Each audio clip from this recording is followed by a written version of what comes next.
Souvenez-vous, il y a 10 jours, Olivier Fabre, maire de la petite ville de Mazamet dans le Tarn, avait créé la polémique en déclarant que les enfants de chômeurs ne seraient plus prioritaires à la cantine. Une décision ubuesque qui n'a pas manqué de faire réagir dans les médias mainstream. En l'espace d'une semaine, le maire est érigé au rang de coqueluche médiatique, convié notamment sur les plateaux d'Europe 1 et de TPMP. En fait, on s'est rendu compte à certains moments qu'on était en surcapacité sur nos cantines scolaires et donc on avait le choix éventuellement de pousser les murs et d'embaucher du personnel supplémentaire et donc d'augmenter les impôts et c'était pas ce qu'on voulait faire.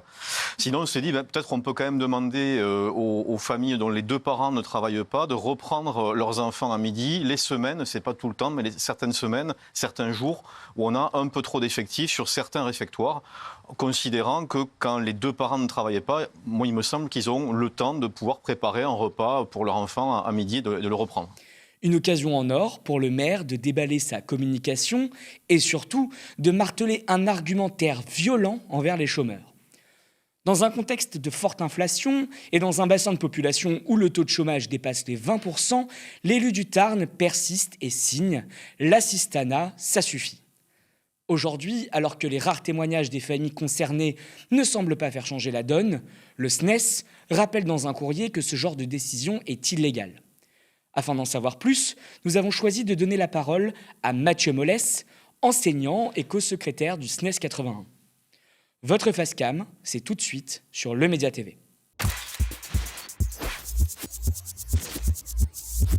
C'est une information qu'on a appris par voie de presse. On a été assez surpris et assez choqués par cette annonce de la mairie de Mazamet.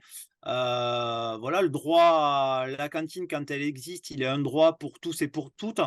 On est clairement sur une mesure discriminatoire, anti-pauvre, voilà, une politique très à droite. Donc oui, on est assez choqués, assez surpris et on a rapidement alerté le préfet et la directrice académique et mis en garde le maire de Mazamet, voilà, pour lui rappeler un peu ses droits et ses devoirs.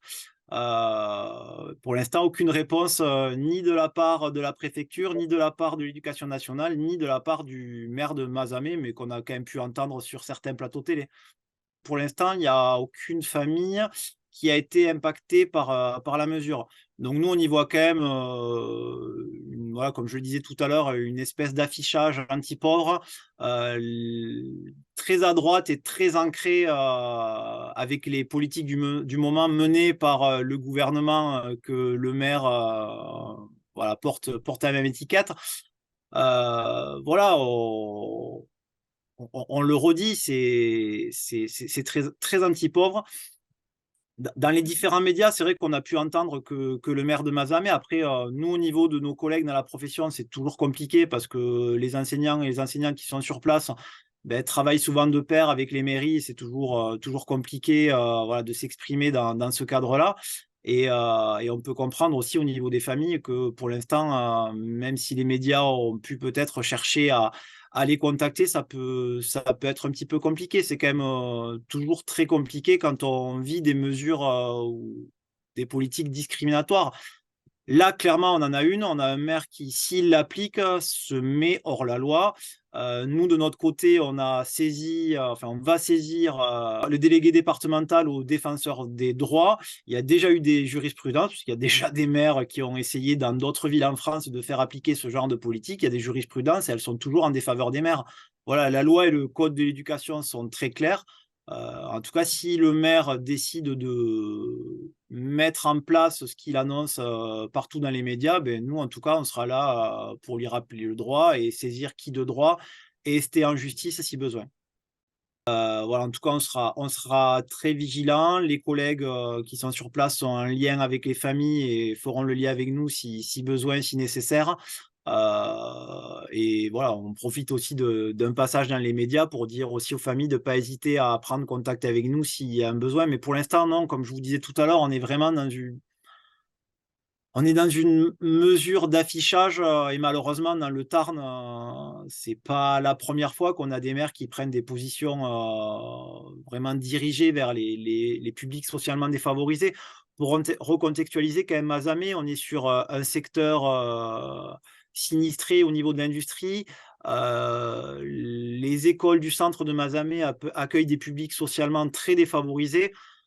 Voilà, ce genre de mesure, c'est quand même assez ciblé. Ce qu'il faut quand même aussi noter, c'est qu'entre-temps, le prix de la cantine pour tous et toutes a augmenté de 25 et il monte jusqu'à 7 € pour les enfants qui sont hors commune. Autour de Mazamet, on a des enfants qui sont accueillis, dans les écoles de Mazamet.